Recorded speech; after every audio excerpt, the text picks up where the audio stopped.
Сега ще ви покажа този travel hack, за който ще сте ми вечно благодарни. Може да се спестявате до минимум 100 евро в посока, ако летите международно, и сега ще ви кажа как работи този travel hack Hidden City. И ето пример. Искате да тръгнете от Мексико Сити, като крайната ви точка е Париж. Обаче проверявате и виждате, че в сайта пише, че директният полет е 547 евро.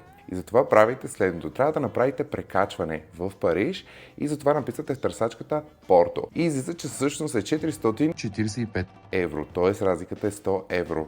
А полета е фактически същия, който е бил 550 евро. И затова купувате си полета до Порто и просто слизате в Париж. И сигурно се чудите защо авиокомпанията ще предложи по-евтина цена за по-далечната дестинация.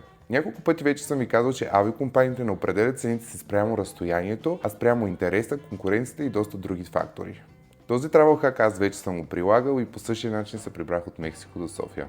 Вече пътувам 3 години самостоятелно из целия свят и знам доста travel хакове. Затова написах това ръководство как да пътуваш изгодно, където можеш да намерите освен този travel hack и още много. В момента е на 10 евро и с 50% отстъпка, така че може да си го купите за 5 евро. Това ръководство ще ви спести изключително много пари, така че ви препоръчвам да го погледнете. Ще ви оставя кода за отстъпка в коментарите.